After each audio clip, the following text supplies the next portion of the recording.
Bueno, buenas tardes a todos y todas. Un placer nuevamente tenerlos en este cuarto workshop en lo que es la jornada de los ejes A y C. Esta tarde, luego de los intercambios que tuvieron los autores en las salas inmersivas, que fue muy productivo y en el cual he participado y he visto a muchos de ustedes, y primero les agradezco por la participación. En esta jornada vamos a tener la presencia de Adriana Cardoso, la doctora Adriana Cardoso de Portugal, y va a ser nuestra colega Paula Lencina quien modere la jornada. Muchas gracias y pongo para presentar a Adriana. Así Pau te puede presentar y luego ya tenés tu presentación. Bien, muchas gracias, Tamara. Buenas tardes a todos y a todas. Un gusto tenerlos acá nuevamente. Muchas gracias, Adriana, por compartir este espacio con nosotros. Voy a leer brevemente un CV de Adriana, ¿sí? Adriana Cardoso es doctora en Lingüística por la Universidad de Lisboa y máster en Lingüística comparada por la Facultad de Ciencias Sociales y Humanas de la Universidad Nova de Lisboa. Actualmente se desempeña como profesora adjunta en la Escuela Superior de Educación del Instituto Politécnico de Lisboa, donde también es investigadora en el Centro de Lingüística de la Universidad de Lisboa. La doctora Cardoso tiene una destacada trayectoria en el ámbito de la educación digital, coordinando el programa de posgrado en educación digital y liderando proyectos en el área de desarrollo de recursos educativos digitales. Su experiencia y conocimientos en esta área son de gran valor para la formación de profesionales en educación digital y tecnología educativa. Además de su labor académica, la doctora Cardoso ha participado en diversas conferencias y eventos internacionales, compartiendo investigaciones y experiencias en el campo de la educación y la lingüística. Su compromiso con la investigación y la innovación en educación la convierten en una referencia en su campo de especialización. Bien, bienvenida nuevamente, Adriana, te cedo la palabra, te escuchamos.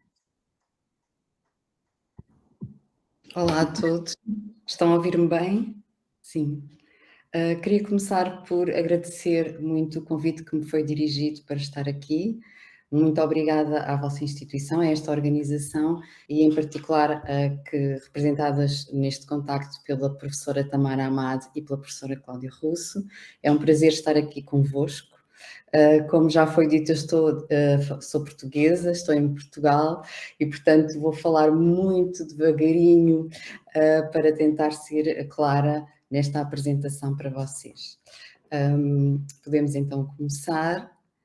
Perdón, Adriana, esperame un segundo que estamos teniendo un problema con la presentación. Me dicen que no la ven en pantalla completa, así que voy a intentar un segundo.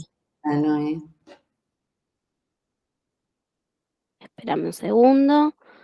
A ver ahora si puedo hacer así.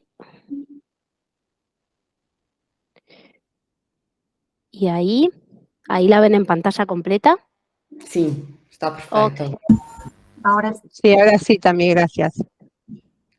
Então, neste quarto workshop de inovação e transformação educativa, eu pensei que um dos aspectos que vai estar, no fundo, transversal a esta discussão que vamos ter aqui é o próprio conceito de inovação educativa. E, portanto, era por aí que eu queria começar. Quando nós... Podes mudar, Tamara.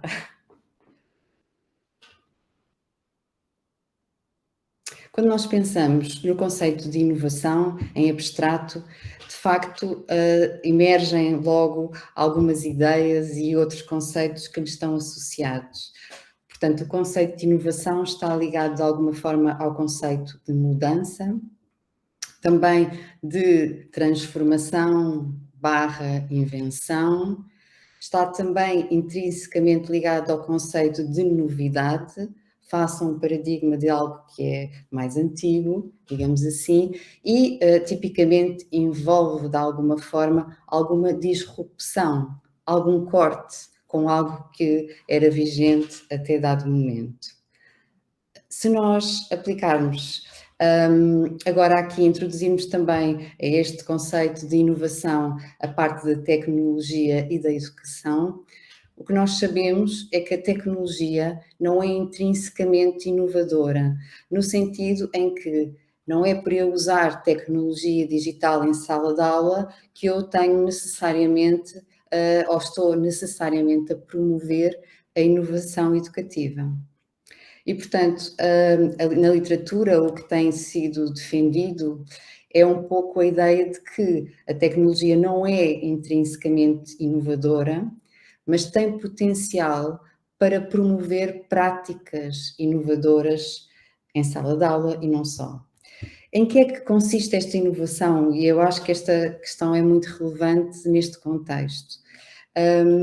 Em geral, sobretudo a nível europeu, com o processo de Bolonha, tem sido muito veiculada a ideia de que a inovação tem a ver, por exemplo, com a aprendizagem centrada no aluno, ou seja, com uma mudança de paradigma, em que não é o professor que está no centro da aprendizagem e que transmite conteúdos aos alunos, mas é o próprio aluno que, mediante metodologias mais ativas, pode ser o próprio agente da sua aprendizagem.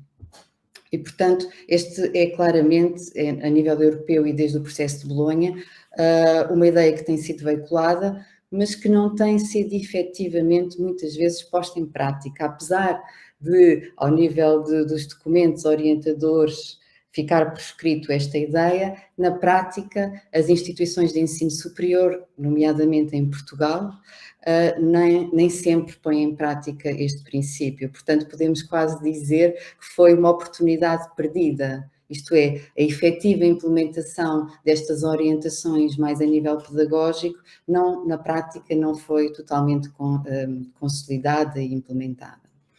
Outra ideia que também, outra ideia que tem sido também veiculada na literatura é que práticas inovadoras são também práticas que possam promover o pensamento crítico dos estudantes e a sua criatividade. Também a sua autonomia e autorregulação. O que é que significa aqui o conceito de autorregulação? Eles próprios poderem monitorizar o seu processo de aprendizagem, tendo ferramentas que os auxiliam nesse processo. E, por fim, também a dimensão mais social, comunitária, de participação, colaboração e interação entre os próprios estudantes.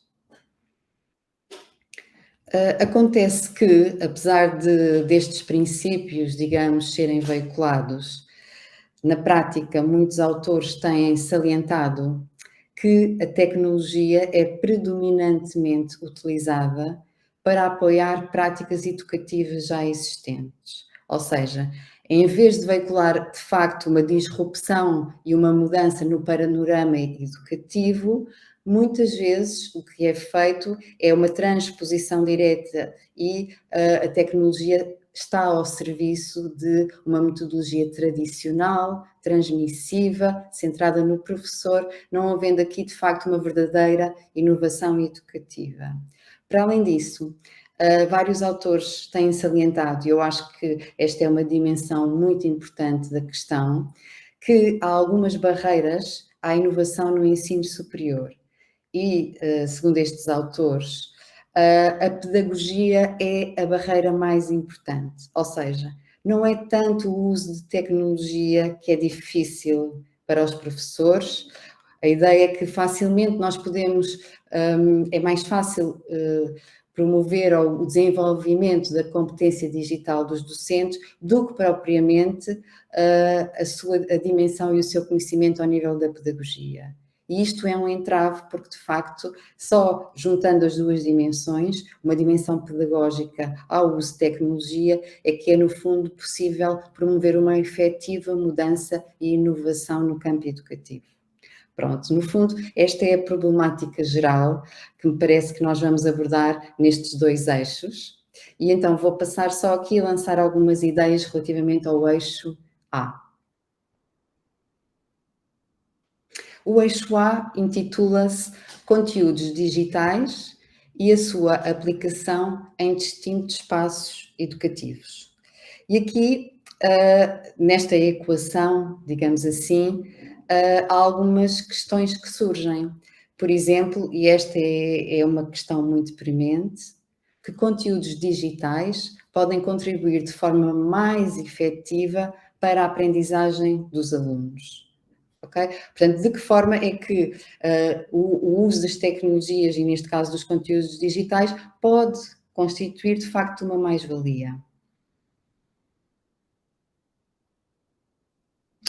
Outra dimensão que tem a ver com os conteúdos digitais e tem a ver aqui com a tal mudança de paradigma de que eu falei, é que estes conteúdos digitais são apenas réplicas digitais de materiais pedagógicos tradicionais, o tal uso de manuais online, de PDFs online, e que, portanto, o conteúdo digital aqui não introduz nenhuma disrupção, nenhuma alteração no modelo tradicional, ou são, de facto, conteúdos que possam imprimir alguma mudança neste processo, por exemplo, conteúdos que permitam a simulação, a animação, a interatividade, etc.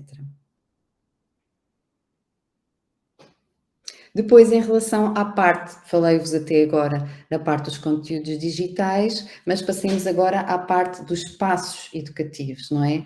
E nós sabemos que atualmente esta noção de espaço educativo já é vista numa perspectiva muito mais ampla, ou seja, não é apenas numa perspectiva presencial, em que o espaço educativo, digamos que está delimitado a um aqui, no fundo, neste local, no local da sala de aula e ao momento presente, mas com a dimensão virtual e também com os modelos híbridos, novos espaços se abrem, não é? E, portanto, a aprendizagem passa a ser possível em outros espaços, ou há quem diga em qualquer espaço, não é? Desde que aqui, para que haja uma dimensão educativa, haja tal intencionalidade didática, são muitos os espaços que podem ser explorados. E também aqui espaços envolvidos quer na educação formal, e esta oposição é muito importante, quer na educação não formal, que vai para além da escola, digamos assim, e numa outra dimensão também que é na aprendizagem ao longo da vida, ou seja, de que forma é que estes distintos espaços educativos, formais, não formais, presenciais, virtuais, podem ser aqui promovidos ou explorados tendo por base os conteúdos digitais. Esta é, assim, um breve resumo da problemática que, a meu ver, é relevante suscitar a propósito do eixo temático A. Depois, em relação ao eixo temático B, intitula-se o uso de ferramentas tecnológicas aplicadas à educação. E aqui há diferentes dimensões que também são interessantes. Uma delas é quem é que usa as ferramentas tecnológicas, ou seja, estamos sempre a pensar no professor que vai usar as ferramentas tecnológicas, ou também podemos pensar no uso por parte dos alunos, que com a sua utilização podem também conceber, por exemplo, alguns produtos que podem ser produtos educativos. E, portanto, esta dimensão de pôr os alunos também a utilizar essas ferramentas tecnológicas para algo que pode ser construído. Depois, uma outra ideia que me parece muito relevante é da intencionalidade didática, subjacente ao uso destas ferramentas. Ou seja, por exemplo, em Portugal e na formação que eu dou, muitas vezes os professores sentem-se muito perdidos, porque conhecem muitas ferramentas tecnológicas, mas na verdade não têm nenhuma estratégia para as utilizar e perdem um pouco a intencionalidade didática subjacente, ou seja, a ideia de que o que eu quero é promover no fim a aprendizagem, ou tendo em conta os meus objetivos, eu vou selecionar uma ferramenta tecnológica para concretizar esses objetivos, para levar os alunos a chegarem a determinada meta. E por vezes o que eu sinto é que os professores perdem um pouco, com tanta tecnologia e a ideia de querem colocar esta novidade na sala de aula, têm dificuldade em ter subjacente uma intencionalidade didática e, portanto, a tecnologia muitas vezes não está ao serviço da aprendizagem e surge um bocadinho, as propostas são muito avulsas, são muito centradas na ideia da tecnologia digital por si só. E depois também o potencial de inovação ligado a estas ferramentas tecnológicas, ou seja, qual é a diferença, qual é a mais-valia, porque é que eu vou usar estas ferramentas, o que é que elas trazem, no fundo, de maior contributo para o processo de ensino-aprendizagem. Por fim, e ligadas a estas dimensões, temos também a perspectiva das competências digitais dos próprios professores e dos alunos para usarem as ferramentas tecnológicas.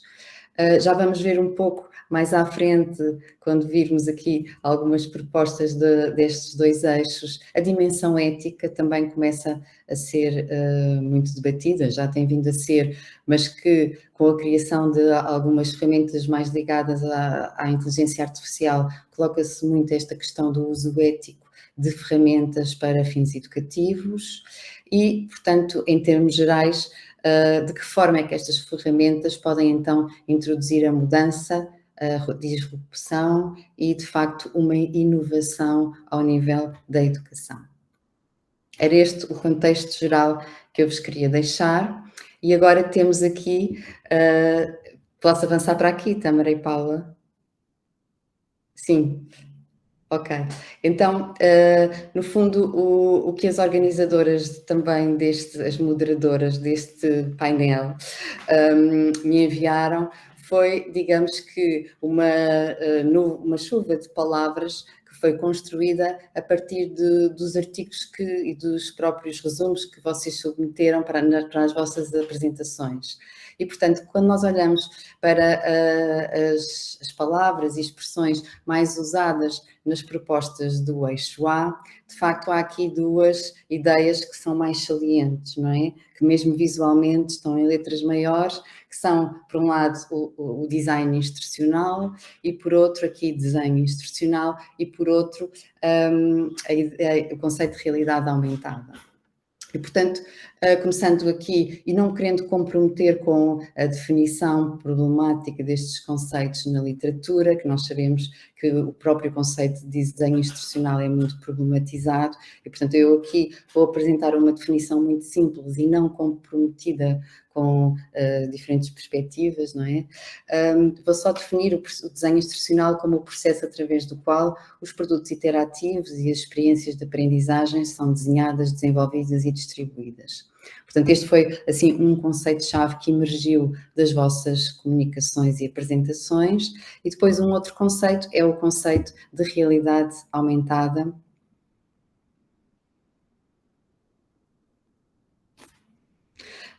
que, no fundo, remete para... É para trás. Remete para a introdução em contexto real do utilizador de objetos que são gerados com recurso ao computador e que expandem e aumentam o contexto real. Estes objetos podem ser manipulados pelo utilizador, existindo uma clara percepção da diferença entre o que é real e o que é adicionado, digamos assim.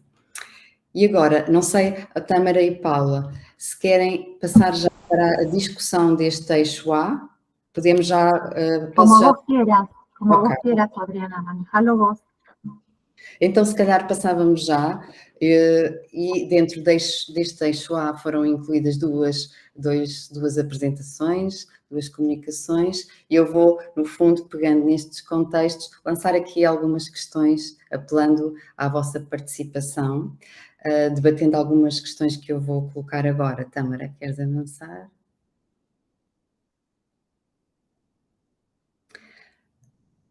Algumas das questões que eu acho que eram relevantes eram, por um lado, como desenhar experiências de aprendizagem com recurso à realidade aumentada que sejam significativas e relevantes para os estudantes. Depois, uma outra dimensão que me parece que abre a vossa consideração é qual o papel dos alunos nestas experiências de realidade aumentada, porque nós podemos pensar nos alunos de duas perspectivas. Eu achei isso muito interessante também nas vossas comunicações. Por um lado, os alunos vão experienciar a realidade aumentada ou também a vão produzir, não é? E aí temos as duas perspectivas que também podem ser promovidas no processo de ensino e aprendizagem. E por fim, qual é a percepção que os estudantes têm relativamente à implementação destas experiências? E eu sei que vocês também investigaram isto, não é? Aplicando questionários sobre de que forma é que os alunos percepcionam esta experiência com a realidade aumentada. Não sei quem quer começar, podemos dedicar aqui um bocadinho à discussão deste tema. Sí, Adriana, si quieren pueden levantar la mano los autores o quien quiera participar de estas preguntas que dejó Adriana sobre el trabajo de realidad aumentada. Y bueno, pueden levantar la mano o preguntar en el chat y vamos leyendo. Ahí le voy a pedir ayuda a mis compañeros porque no veo las preguntas del chat, los veo en miniatura. En el chat todavía no hay nada escrito. Te avisamos cualquier cosita también. Gracias, Gustavo. Creo que están los autores del paper que utilizaron la experiencia de realidad aumentada. Si quieren contar cómo llevaron a cabo esta experiencia de aprendizaje, si les pareció que fue significante esta experiencia dentro de la asignatura, qué papel tienen los estudiantes dentro de la experiencia, a eso se refiere la pregunta. Sí, si les parece, yo voy a comentar una experiencia que tuvimos en nuestra asignatura. Bueno, comparten conmigo la asignatura Claudia, Gustavo y varios de los presentes de acá. Lo que hicimos fue, en principio, relevar con qué ejercicios se complicaban más los estudiantes en cuanto a la introducción a la programación interactiva, Adriana.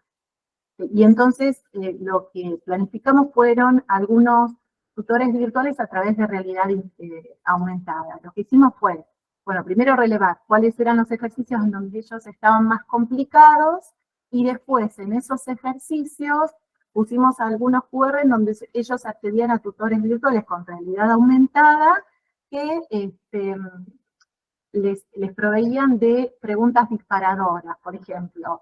Bueno, leíste el enunciado, ¿qué se te ocurre? ¿Qué temas se te ocurren que pueden ayudarte a resolver este problema?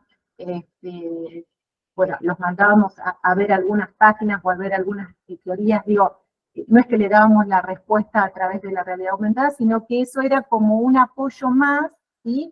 Previendo que cuando ellos iban a resolver estos ejercicios, lo iban a hacer en soledad, digo, sin la presencia física del docente, ¿sí? Y la verdad es que tuvimos muy buena experiencia, ellos se entusiasmaron bastante, hubo algunas dificultades, pero muy pocas. Estoy hablando de un público de 400 personas, pero en general se notaron entusiasmados con esto, ¿sí? Después un poco surgió la inteligencia artificial y fuimos por otro lado, un poco perdió la relevancia esto de la realidad aumentada, pero la experiencia en sí fue buena. Incluso fue nuestro primer acercamiento como equipo docente, así que ahí fue un poco lo que contamos en el paper, así que hacemos un buen balance al respecto. Gracias, Pau. No sé si alguien más quiere preguntar algo o quiere acotar algo. Si no, continuamos, Adriana. Perdón, yo quería preguntar cuál es la materia a la cual le pudieron dar aplicación con realidad aumentada. Sí, Mónica, mira, es una materia de primer año, se llama Introducción a la Programación Interactiva, y bueno, justamente lo que hacemos es eso, ayudarlos a introducirse en este paradigma de programación. Tienen mucho ejercicio práctico para resolver, son muchísimos, y entonces esto era algo más, como un tutor virtual que le dábamos como para una ayudita más. No era la única manera que tenían de resolver, sino era una alternativa más que brindamos en la asignatura y tuvimos buenos resultados. Era como, perdón, yo para sumar a lo que dijo Paula, es como ponerlos en una situación de reflexión que ellos quizás la hacen cuando van a presencial en el aula con el docente, el ayudante. Entonces, esa ayuda era esas situaciones que el ayudante le plantea de manera presencial para que el alumno pueda resolver el ejercicio, hacerlo de manera virtual, como con instancias, ¿no? Porque la ayuda era como que se le brinda, va teniendo como distintos niveles sin llegar a resolver el ejercicio, pero planteándole la situación problemática y que la pueda ver como de diferentes maneras. Ok, gracias. No, de nada. Gracias. No sé si alguien más tiene alguna pregunta. ¿No? Bueno, no la veo a Adriana. Eu tenho. Ah, Acá. Adriana. Só vou, Continuamos, Adriana, pasamos a la siguiente. vou colocar uma questão também à Paula e à Cláudia, pode ser, Ok. uma curiosidade, porque nós podemos pensar em tutores virtuais sem ser com realidade aumentada. A minha pergunta é, se conseguiram perceber qual é a vantagem de usar a realidade aumentada aqui associada aos tutores virtuais? Não sei se fui clara. A ver, sí, nosotros lo tomamos como algo innovador respecto a que el alumno tenía a través de su celular ese tutor virtual. Perdón que no tengo cámara, pero tengo mala conexión. A ese tutor virtual, ¿no? Y de una manera más llamativa para el estudiante, más que tirarle algunas preguntas o algunas cuestiones que también se las podríamos haber dado pegada a esa práctica, ¿no es cierto? Sin llegar a tener ese tutor virtual.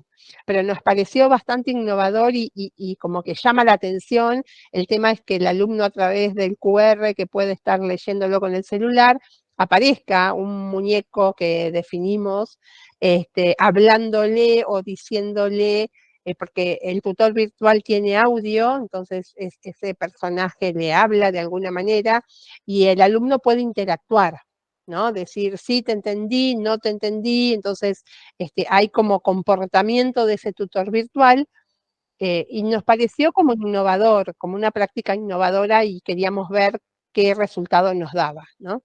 Un poco eso. Sí, sumando, perdón, Adriana, a lo que aportaba Claudia, los invito a que vayan al aula inmersiva 1, donde, ahí van a ver algunas fotos de la experiencia, y por ahí se termina de entender un poquito el concepto y se relata un poquito más acerca de la experiencia, de la herramienta que se ha utilizado y demás. Obrigada. Não sei se há mais algum comentário ou podemos avançar. No hay comentarios en el chat, así que si querés avanzar, Adriana. Ok. Pasamos a la próxima. Para o próximo eixo temático, que é o eixo C. E aqui é que tivemos muitas comunicações e apresentações associadas a este eixo. E como vocês podem ver aqui, há uma proliferação de conceitos, que são conceitos transversais, como o conceito de aprendizagem, de educação, de virtual, de docente. Portanto, não há assim propriamente termos que mereçam aqui uma definição da minha parte, e temos aqui pontualmente algumas referências a ferramentas tecnológicas pontuais, como é o caso do ChatGPT, do Audacity, do Geniali, e portanto é um pouco também sobre estas ferramentas que vamos falar a seguir, promovendo aqui um pouco a vossa discussão. Então, se quiseres avançar, Tamara. A primeira questão que eu queria aqui lançar era de que forma podem as ferramentas tecnológicas promover o desenvolvimento de estratégias metacognitivas e a aprendizagem autorregulada. Eu sei que há algumas apresentações que focam este aspecto, não sei se é um tema que vos faz sentido comentar aqui, se querem apresentar aqui alguma participação sobre o tema. Ahí hay algunos que quieren tomar la palabra, Adriana, si te parece bien. Sí. Bien, María Victoria, te escuchamos, adelante. Hola, buenas tardes, ¿me escuchan bien? Sí. Nosotros junto con María de la Paz Echeverría, que está ahí conectada, presentamos un trabajo vinculado justamente a metodologías virtuales online para investigación en educación. Y justamente tiene que ver con dos de los puntos, ¿no?, que está planteando la doctora a cargo de la charla, ¿no? Por un lado, son estrategias metacognitivas porque están pensadas para educadores relevando prácticas de comunicación y educación no formal en general, ¿no? Y también tiene que ver con un proyecto de investigación. Aquí en la Universidad Argentina tenemos 3 pilares en las universidades, que son educación, investigación y extensión.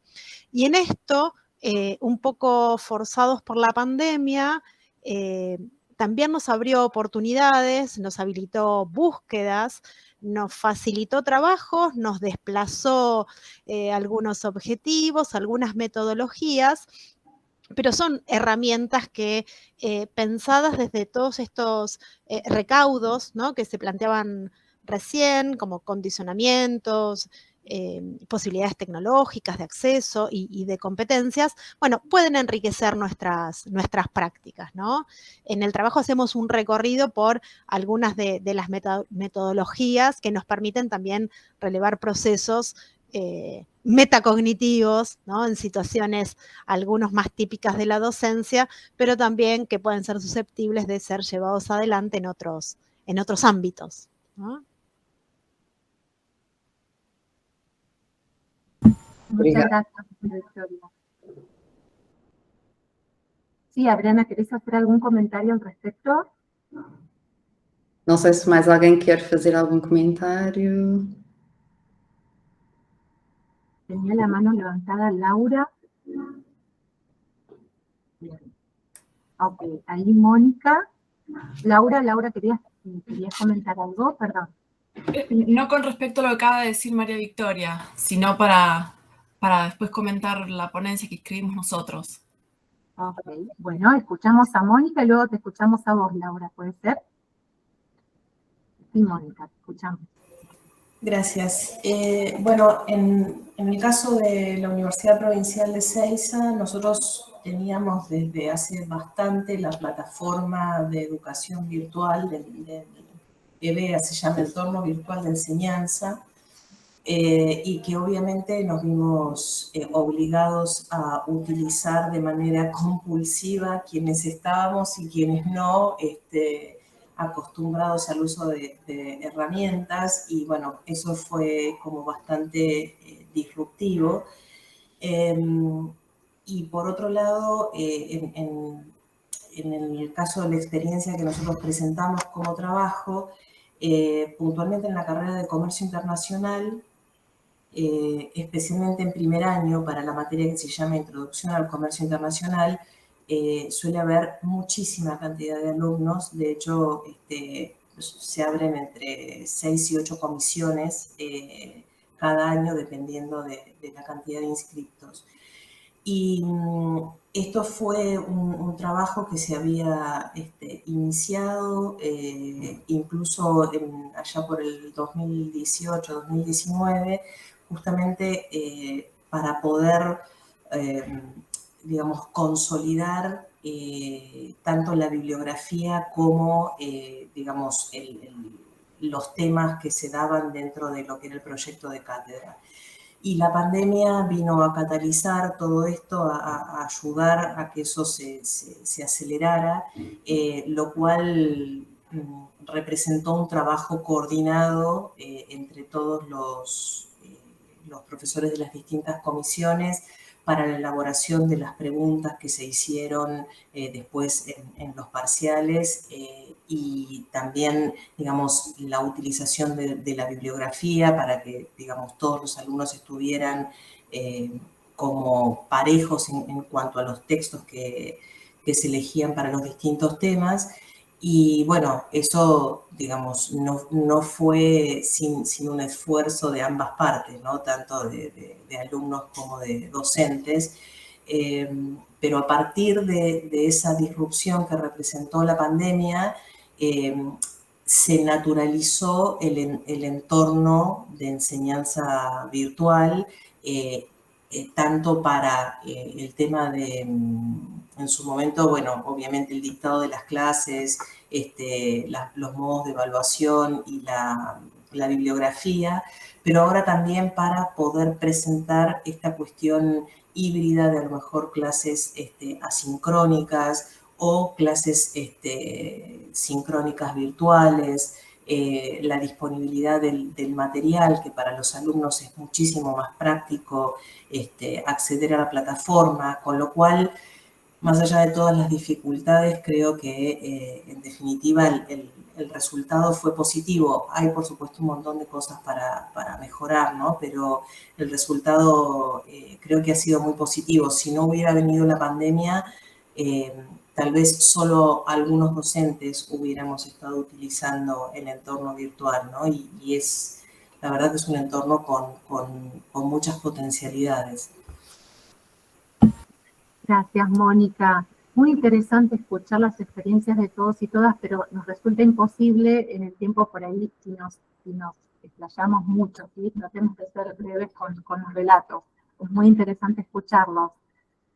Laura, ¿querías comentar algo? Después voy a leer una intervención de Marcela. Laura, ¿estás ahí? No te Sí. quiero. Perdón, Sí. estaba levantando el micrófono. ¿Me escuchan ahí? Sí, Laura. Bueno, la propuesta de nuestro equipo proviene de una inquietud que tiene la materia Historia de las Artes Visuales 1, que es una materia contextual, que no es una materia troncal de la carrera de plástica y que es una materia que tiene 80.000 años de historia, por lo que nosotros nos encontramos con que las cátedras magistrales o las clases magistrales se volvían o aburridas o demasiado niveladoras, o se extendían en cosas que los alumnos ya sabían.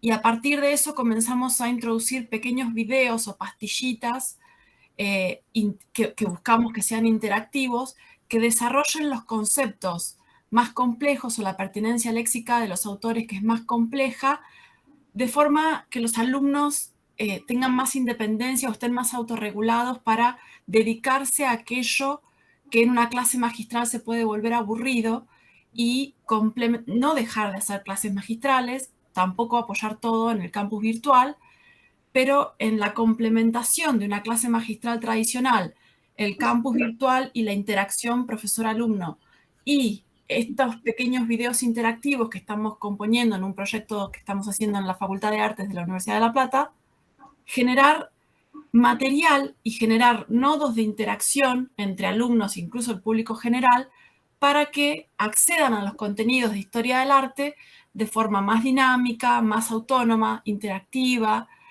que ellos si quieren, si es aburrido o si es algo que ya saben, lo pasan a velocidad máxima y lo van saltando, o si necesitan detenerse en algo, van a los distintos hipervínculos o enlaces que hacen que se desarrolle tal o cual concepto complejo, y de esa forma, con la bibliografía, con el campus virtual, con las clases magistrales y este nuevo material creado, se genera una dinámica mucho más interactiva, una dinámica mucho más viva, y hace que el alumno no sea tan pasivo, que no se quede en un lugar tan quedado, tan de espectador, sino que tome las riendas de su educación.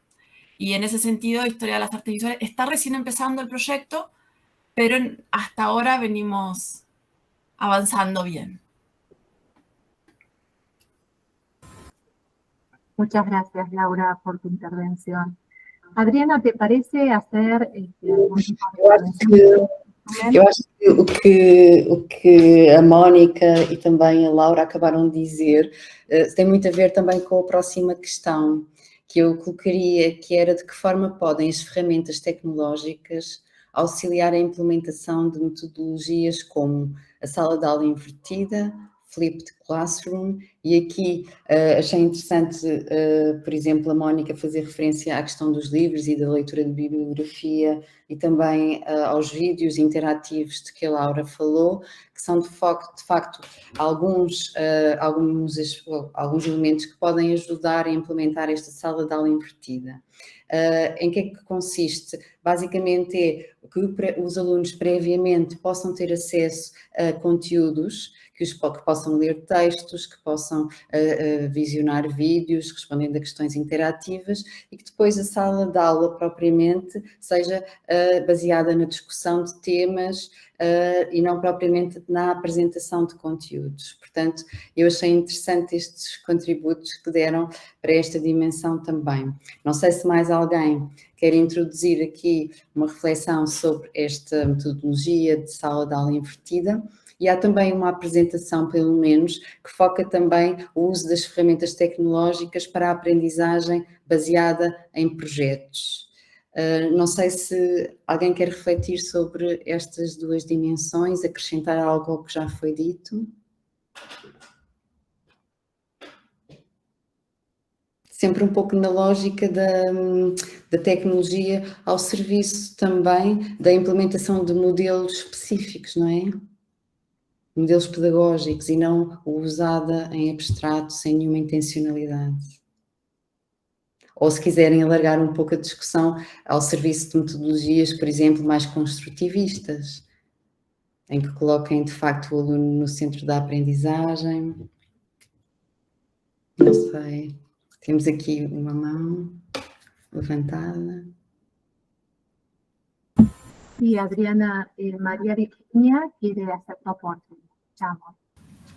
Buenas tardes para todos. En el caso de nosotros usamos la plataforma Moodle y también la herramienta Genially para hacer la experiencia o la ruta de aprendizaje de los estudiantes, diagnosticando pues una de las falencias o las problemáticas que se encontraba en el uso de la norma ortográfica en los grados de secundaria. Y se implementó el ambiente con la ruta, como ya les mencionaba, poniendo como punto de partida la gamificación, el sistema de recompensas, de retos, para que los estudiantes encontraran la motivación nuevamente de ese aprendizaje significativo acerca de la norma desde niveles prácticos y, como decía la compañera Laura, donde podían saltar contenidos si lo consideraban necesario o, por el contrario, tener detenimiento en alguna de las presentaciones, haciendo pues una especie de mixtura entre el contenido y el juego para que ellos pudieran apropiarse un poco más de essa propuesta. Eu acho que também é muito interessante este conceito de gamificação, que vocês também exploram nas vossas apresentações, e de que forma, ainda que de facto, e aqui é uma dimensão importante, não é? Tem muito a ver com a própria motivação dos estudantes. Eu coloquei muito enfoque na minha apresentação na parte da aprendizagem, na aprendizagem significativa, mas de facto aqui a motivação dos alunos que vivem numa sociedade digital, não é? Também é importante introduzir na educação alguns elementos do jogo. Não sei se alguém quer fazer algum comentário sobre isto, sobre a própria gamificação, recorrendo a ferramentas tecnológicas, que mais-valias veem, como é que os alunos de facto respondem à utilização destes elementos mais do jogo, nos recursos. Não sei se querem dar algum contributo sobre isso, se vos parece relevante. Não? ¿Alguien quiere hacer algún breve comentario al respecto de estas temáticas que propone Adriana? Si no, continuamos. Se não, continuamos, sim. Tenho aqui mais algumas pistas para promover aqui a nossa discussão e reflexão. Bueno, continuamos, Adriana, gracias.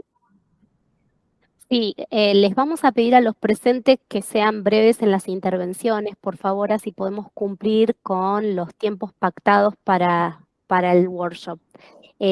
Passamos à próxima diapositiva, Adriana? Sim. Tenho aqui mais algumas questões para vocês. Bien, aí vamos. Quando eu vi as vossas comunicações, de facto faziam referência a algumas ferramentas tecnológicas muito específicas, que eu acho que são do conhecimento geral, como é o caso do Genially, como é o caso do Audacity, como é o caso do WordWall. E o que eu queria pensar aqui é, do ponto de vista da aprendizagem, e não só, não é? Mas que mais-valias é que vocês sentiram que o uso destas ferramentas tem no processo do ensino-aprendizagem? Como é que foi uma mais-valia para o processo? O que é que os alunos percepcionaram? O que é que vocês percepcionaram enquanto professores? Não sei se querem partilhar.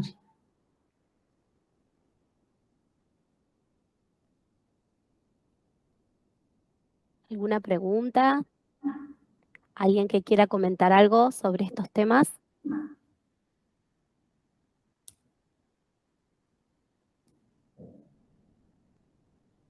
No hay comentarios, no hay comentarios. Não há? A ver, perdón, acá leo a Ahí, Marcela. perdón. Marcela ahí comenta, adaptación a ritmos, propuestas y actividades desafiantes, interactividad. Supongo, Marcela, que estás sin micrófono, por eso te estoy leyendo, y si no, si querés activar el micrófono y te escuchamos. Exato, portanto, aqui esta interatividade parece que é muito importante. Por outro lado, na minha experiência, o que eu sinto que falta em algumas destas ferramentas, não sei se vocês também sentem o mesmo, é que nem todas dão para, no fundo, recolher o desempenho dos alunos, ou seja, muitas vezes eles têm interação com estas ferramentas e nós nem sempre percebemos se eles acertaram, se não acertaram nas questões e, portanto, depende muito da plataforma que nós usamos, na integração que nós fazemos destas ferramentas noutras plataformas. Não sei se para vocês isso é um problema ou se não é. Portanto, estou a referir-me à possibilidade de nós, enquanto professores, acedermos aos resultados dos alunos na interação com estas ferramentas.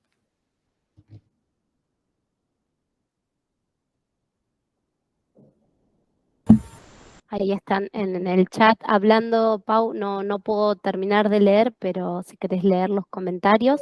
Dale. Sí, Marcela escribe, la inclusión de múltiples recursos, videos, formularios de Google, ventanas emergentes, GeoGebra, etc. María Virginia dice, la experiencia de usuario desde la perspectiva, supongo que habrá querido decir desde la perspectiva de la creación del contenido como el de la exploración. Y acá María Virginia levanta la mano, escuchamos brevemente.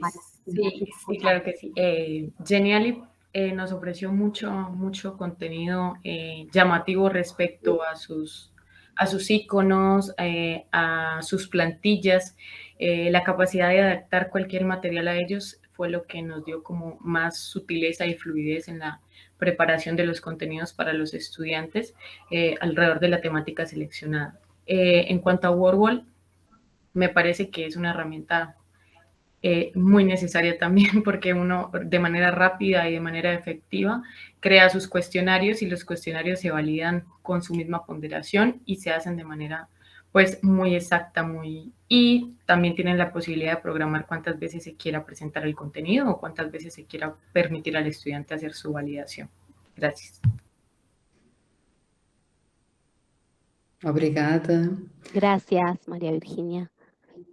Podemos avançar então para a próxima questão, que continua a ter a ver com as ferramentas tecnológicas, mas agora também ao nível das competências digitais, e aqui alguns de vocês nos trabalhos que propõem também falam um pouco nesta questão, não é?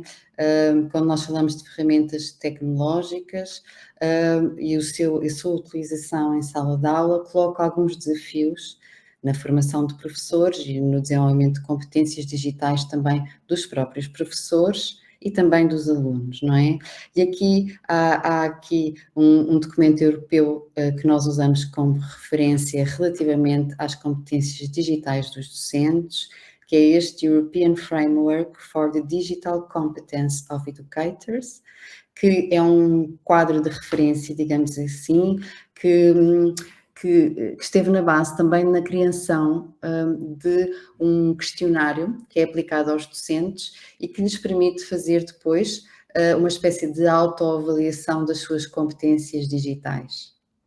E depois, em Portugal e noutros países, foi desenvolvida formação para os docentes, tendo por base os resultados que eles obtiveram neste questionário. Isto levantou alguns problemas, nomeadamente porque a percepção que eles têm sobre a sua competência digital nem sempre na prática corresponde à sua competência digital, não é? E queria saber um pouco se este tema para vocês é relevante e também até conhecer um pouco do que se passa na Argentina e noutros países, porque, por exemplo, em Portugal, esta formação que foi dada aos professores foi sobretudo aos professores do ensino básico e secundário, a nível nacional e promovido pelo Ministério da Educação. Já ao nível do ensino superior, não foi tomada nenhuma medida global, ou seja, cada instituição, de acordo com as suas possibilidades, ofereceu ou não aos docentes formação para o uso de tecnologias digitais, mas isso não foi uma medida nacional, ao contrário do que se passou noutros níveis de ensino. Portanto, chegamos em Portugal a uma situação que é curiosa, que é os professores do ensino superior e universitário parecem estar menos preparados para as tecnologias digitais, para o uso das tecnologias digitais, do que os professores dos outros níveis de ensino, que têm formação planeada e promovida a nível nacional, de acordo com as suas competências. No ensino superior, não. E, portanto, temos aqui neste momento um paradoxo social em que a universidade e o ensino superior são, por excelência, deviam ser, por excelência, promotores da inovação na sociedade, mas, na verdade, os seus docentes parecem estar atrás dos outros docentes no que diz respeito ao uso de tecnologias digitais. Não sei se isto faz sentido para vocês, como é que funciona no vosso país, não sei se querem fazer alguma partilha em relação a isto.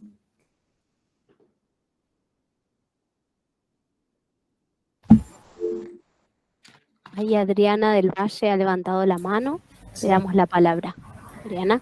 Sí, o sea, contestándole a la doctora Cardoso, yo como docente universitaria coincido que, es decir, hay toda una generación de docentes, profesores universitarios con mucho conocimiento de sus disciplinas, pero poco conocimiento tecnológico, lo cual hace muy difícil después poder trabajar y poder, digamos, utilizarlas en las clases en sí y transmitírselas al estudiantado.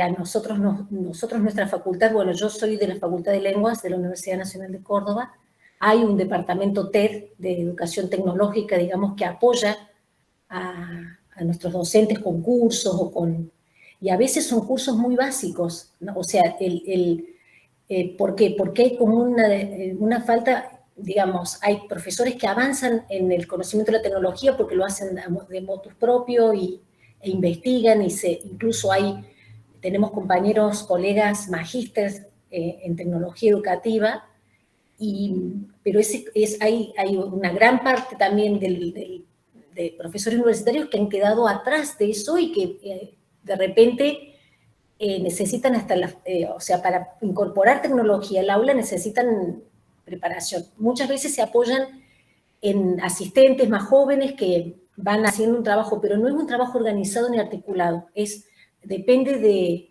a veces de las cátedras, depende de iniciativas personales, no es tan simple.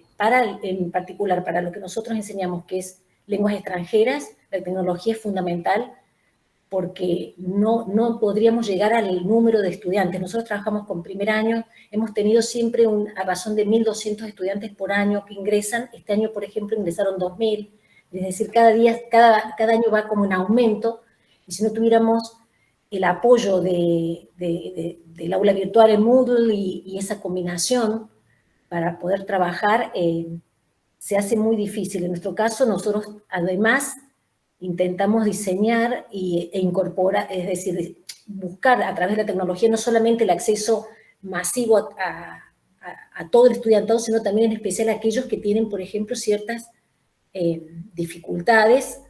Por ejemplo, en nuestro caso, quizás mis compañeras pueden también mencionar algo del dispositivo con el que hemos trabajado y con lo que hemos estado investigando, que tiene que ver también con la inclusión de estudiantes no videntes. Entonces, ¿cómo trabajamos con tecnología para aquellos que no son visuales? Como asumimos que todos lo somos, ¿no? Y la tecnología tiene mucho de visual y quedan relegados justamente estudiantes que son no videntes. Entonces, bueno, o ciegos, digamos, porque a ellos les gusta que digamos estudiantes ciegos. Pero sí, estoy de acuerdo con lo que decía la doctora. Es muy difícil para el estrato de educación superior actualizarse en lo que es tecnología, sí. Obrigada, Adriana. Sim, e isto que a Adriana estava a dizer também me faz lembrar de uma questão, quando nós falamos hoje em dia, por exemplo, com músicos, e eles dizem-nos não é possível compor música atualmente, ou não faz sentido formar músicos sem pensar no lado digital, e de que forma é que as tecnologias digitais podem auxiliar a composição de música. Hoje em dia também não faz sentido pensar na formação de um designer sem a parte tecnológica. Há muitos processos que já são diferentes, não é? E vemos o que isto dá com a inteligência artificial a produzir curtas-metragens, a produzir muitas coisas em que substitui, de facto, a parte humana. E, portanto, também não faz sentido pensar hoje em dia na profissão de professor dissociando das tecnologias digitais. E, portanto, há aqui um longo percurso a percorrer, não é? Porque parece que já não é uma opção, recorrer a tecnologias digitais, já se impõe porque é o nosso modo social de viver, faz parte, e criar o tal fosso demasiado grande entre a escola e a sociedade também não nos vai levar a um bom caminho, não é?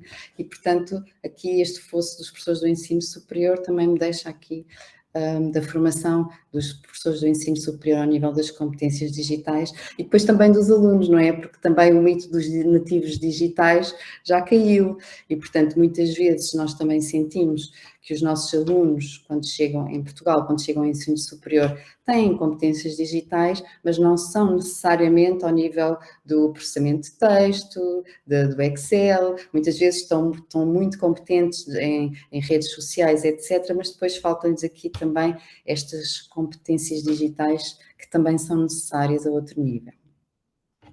Então, podemos avançar para o próximo desafio, digamos assim, de reflexão. E esta é uma discussão também muito premente, não é? É que mudanças pode a inteligência artificial introduzir no ensino?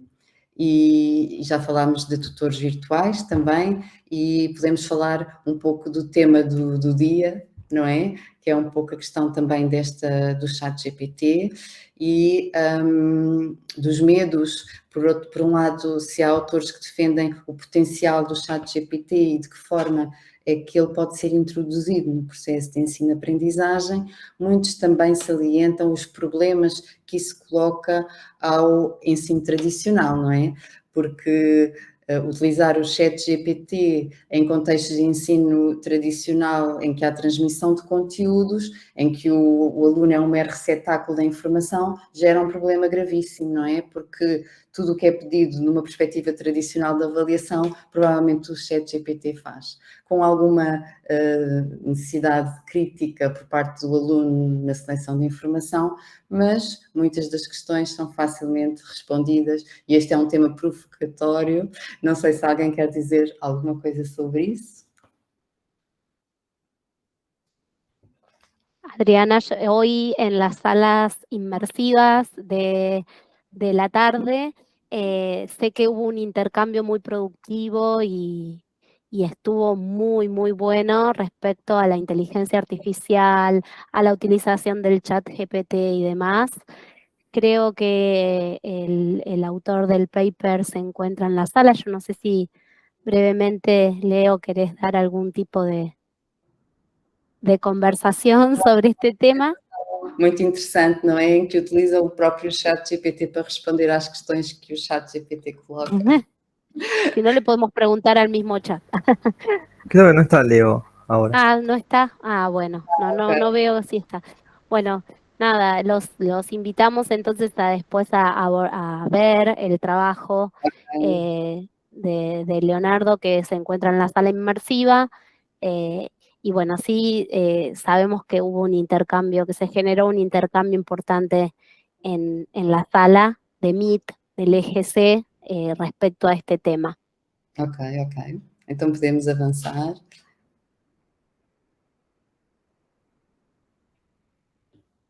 E queria terminar com uma questão mais geral, que também é interessante nós pensarmos se há de facto alguns contributos que são transversais e que se podem observar e aplicar a todas as áreas de formação. Também parece haver relacionado com as diferentes áreas, como a engenharia, a matemática, a física, a educação física, etc. Parece haver áreas em que, por excelência, faz sentido usar determinados tipos de ferramentas com objetivos específicos, não é?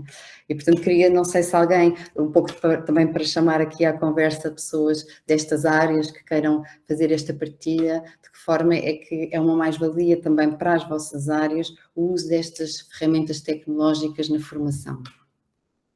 Não sei se alguém se sente desafiado com estas questões. ¿Alguien tiene algún comentario, algo para compartir?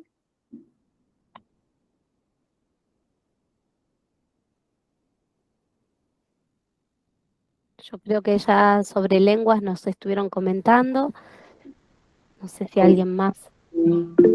Ahí Daniela, creo que ha levantado la mano, veo. Hola, bueno, ¿me escuchan? Sí, perfecto, Daniela. Buenas tardes a todos y todas. Bueno, yo quería hacer una pregunta muy puntual sobre el tema de la lengua. Yo soy profesora de lengua española y soy formadora de profesores, o sea, trabajo en la Universidad de Río Negro, en la Argentina, pero soy formadora de profesores de secundario, de nivel medio, y justamente una formación en lengua y literatura. Y a nosotros, trabajo en una carrera a distancia, y a nosotros se nos ha presentado esta dificultad que siempre la discutimos en la carrera, que es privilegiar la lectura y la escritura, justamente por ser profesores de lengua, y muchas veces lo tecnológico, de hecho lo usamos porque estamos en un campus virtual, en la plataforma Moodle, y lo tenemos que usar básicamente, y muchas veces se presenta esta tensión, ¿no? Hasta dónde, digamos, implementar la tecnología o las herramientas audiovisuales en una carrera que muchas veces debe preparar fundamentalmente para la escritura y la lectura, ¿no? Pero de hecho, bueno, yo siempre estuve muy interesada en esto, en la innovación, en variar las herramientas, en variar las metodologías, porque, bueno, hace bastante tiempo que trabajo en la carrera y lo veo absolutamente necesario sobre todo para innovar contenidos y para hacer las cosas, para innovar contenidos y pedagógicamente para trabajar en forma más creativa y colaborativa, ¿no? Que los estudiantes y las estudiantes puedan vivenciar y trabajar grupalmente de otra manera, porque si no lo virtual también es real, se hace muy, muy estático y muy rutinario. Bueno, esa era mi inquietud, pero como sé que la doctora pone esa información en lengua, o en lingüística, digo, por ahí puede, no sé si aportar algo en ese sentido en el que yo estoy, en esa tensión, ¿no? En la que yo estoy preguntando, porque digamos que confluyen las dos formaciones en vos, Adriana, y por otro lado yo iba a hacer una pregunta en el chat, pero la hago directamente. Nosotros comparto que no tuvimos formación, los profesores universitarios, en herramientas tecnológicas, solo cosas muy básicas que hizo la Universidad de Río Negro, pero muy básicas durante la pandemia, y yo necesito, por lo que dije, muchas más cosas. ¿Cuál sería la diferencia, es la pregunta, entre un contenido digital y una herramienta o recurso tecnológico? Porque se me hace ahí un rollo, digamos, entre las dos cuestiones desde la pedagogía, ¿no? Como qué sería el contenido y qué sería la herramienta, porque yo utilizo herramientas tecnológicas, no sé si doy contenidos. Y bueno, me gustaría por ahí indagar un poquito más en eso, ¿no? Si es compatible con la lingüística, o con la lengua española, o con la gramática, sobre todo. Obrigada. Eu vou tentar aqui responder, depois também peço a contribuição da Adriana e de mais alguém da área de línguas que esteja aqui, que acha que pode contribuir para esta reflexão. Obrigada, Daniela, pelas questões. Eu sou professora também de escrita académica em português, que é uma unidade curricular do primeiro ano de licenciatura, E, de facto, há um aspecto na escrita em que eu acho que é melhor o virtual do que o presencial, que é a parte da escrita colaborativa. Ou seja, eu promovo muito a escrita a pares, a revisão de textos a pares, e presencialmente é mais difícil de gerir. Porquê? Porque na escrita escreve um de cada vez, não é? Há alguém que os colegas podem ditar e há aquele que escreve. Quando nós fazemos digitalmente, por exemplo, na Drive, eu uso o Google e, portanto, o que eu faço normalmente é coloco um documento, por exemplo, estamos a produzir resumo de artigo científico, que eu trabalho a escrita académica. Faço um documento em que os alunos colocam o link da sua Drive, portanto, eles trabalham na sua Drive própria e colocam o link da Drive em que está o seu resumo. E nesse ficheiro eles estão a pares a trabalhar, ok? Eu posso entrar no ficheiro a qualquer momento, não é? Posso introduzir comentários a qualquer momento e eles podem estar a escrever e eu também. Por outro lado, quando fazemos a revisão, nesse documento com os links, eu digo, então, quem é que quer rever este texto? E o nome dos autores que querem rever aparece por baixo e, portanto, eles acedem ao documento, leem o documento que os colegas fizeram e fazem em comentários sugestões e depois os colegas fazem o melhoramento do texto com base nas suas sugestões. Portanto, todo este processo de escrita colaborativa funciona muito melhor à distância, porque neste momento temos ferramentas que nos permitem escrever em simultâneo, comentar, rever os comentários e é possível ver o que é que foi escrito por um, porque tem cores diferentes, o que foi escrito por outras, sugestões que foram feitas. Claro que eu tenho que gerir muito bem o processo, porque depois há alguns alunos que lidam mal com os comentários dos outros, não é? Mas ele comentou, riscou, alterou, e eu não concordo, mas aí sou eu que tenho que fazer essa gestão. Portanto, na perspectiva da escrita, eu acho que é uma mais-valia que eu ganhei com a pandemia e não quero perder. Eu não quero voltar atrás ao tempo antes da pandemia, não quero voltar à escrita presencial. Mesmo no presencial eu quero manter este lado virtual da escrita. Depois, em relação também ainda ao uso de alguns conteúdos multimédia, como o caso dos vídeos, o que eu faço muitas vezes é uma curadoria de vídeos de qualidade, feitos, por exemplo, por universidades estrangeiras. Às vezes eu tenho que traduzir eu própria os vídeos, mas funcionam muito bem e, por exemplo, há um vídeo fantástico sobre como escrever enquadramentos teóricos, como, no fundo, há muitos autores, não é? Quando nós lemos muitos textos, vamos buscar a opinião de muitos autores e como é que podemos construir algo nosso a partir da voz dos outros. E, portanto, o que eu faço aí é uma espécie de curadoria, ou seja, eu não tenho que produzir esses vídeos todos. Enquanto professora, eu posso fazer eu localizo coisas de muita qualidade que são feitas por outras pessoas e uso-as na minha aula. Portanto, nesse caso, é mais aí que eu uso os conteúdos multimédia.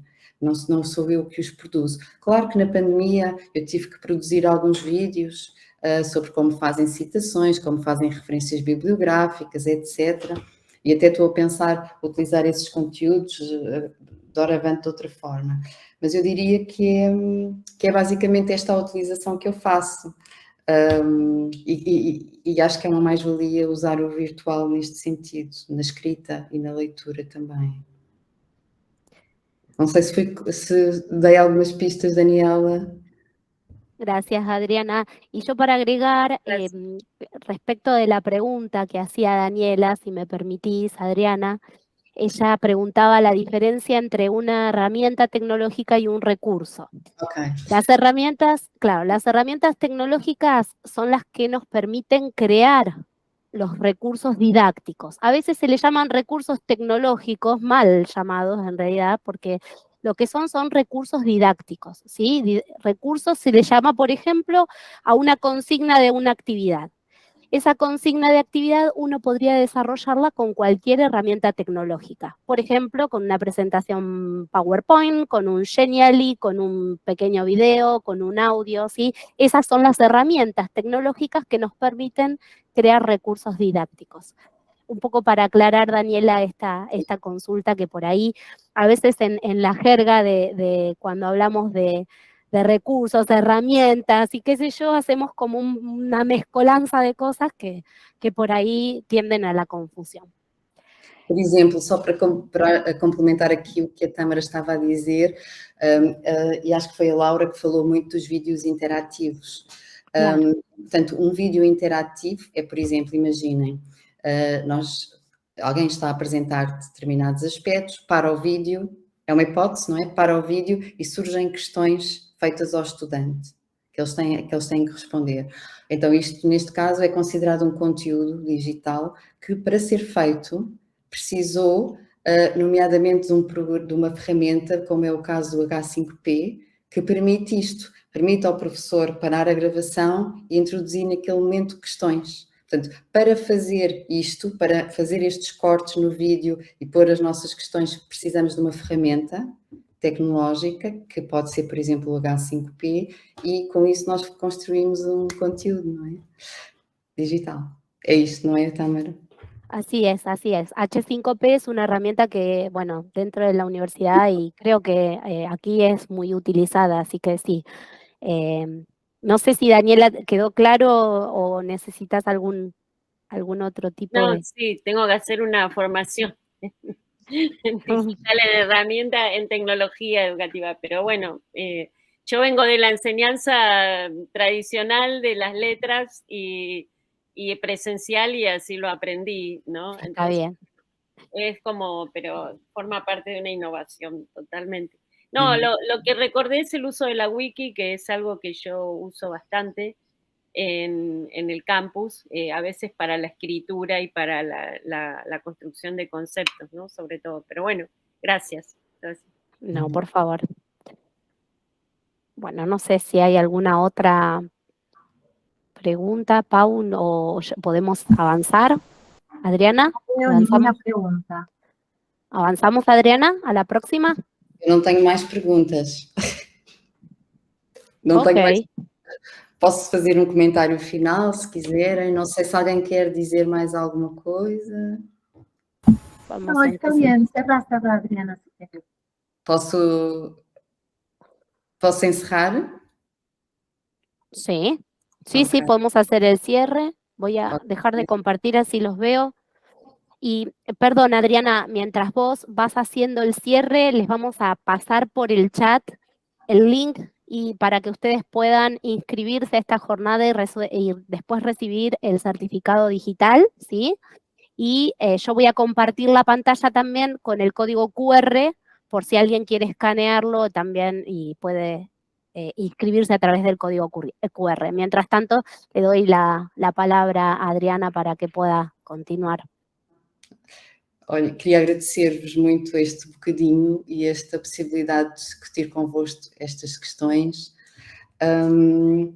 E queria deixar aqui, no fundo, uma mensagem final que tem a ver com os desafios que são colocados aos professores e que muitas vezes nós deixamos passar e que na Europa começou muito com o processo de Bolonha, não é?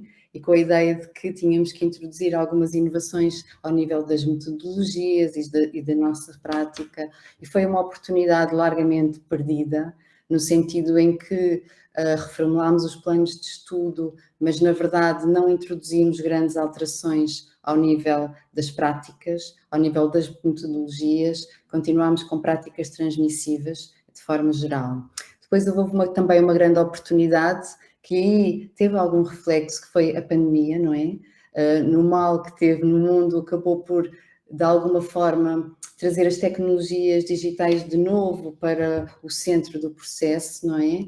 E percebeu-se que, através destas tecnologias, nós podíamos dar uma resposta a um problema que se deu a nível mundial e que, de alguma forma, muitos professores tendem a perder, não é? Fim da pandemia, o que é que nós vamos fazer? Voltamos às aulas de antigamente, mas é engraçado que parece impossível, não é? Porque muitos professores sentem isto, e não só nas nossas aulas, mesmo ao nível das reuniões e tudo, parece que o quê? Vamos ter uma reunião presencial, temos que ir todos para a universidade, isto não faz sentido, porque agora temos o virtual, então mas esta aula podia ser virtual, eu tenho que ir à escola, porque nos dizem, os cursos estão acreditados como presenciais, vocês têm que voltar à sala de aula, porque senão a agência retira a acreditação dos cursos, e portanto estamos neste dilema do que fazer quando não faz sentido voltar totalmente ao presencial, mas obrigam-nos a fazê-lo. E agora, por fim, temos também um novo desafio, que é o da inteligência artificial, não é? E do uso destas ferramentas que podem enriquecer muito as tecnologias digitais e a resposta que é dada aos alunos, com tutores virtuais, com ferramentas como o ChatGPT, e que futuro é que nós temos pela frente. E também a ideia de olharmos também para o lado otimista da mais-valia que estas ferramentas podem trazer para o nosso dia-a-dia e aproveitar novamente a oportunidade, não a deixar perder como em parte estamos a deixar perder historicamente algumas oportunidades. Era o meu reto, o meu desafio para vocês, que em conjunto consigamos encontrar também um caminho para tornar os processos educativos mais significativos, mais eficazes, mais participativos para os nossos estudantes e para nós também. Muito obrigada mais uma vez pelo convite e pela vossa contribuição. Muchas gracias, Adriana.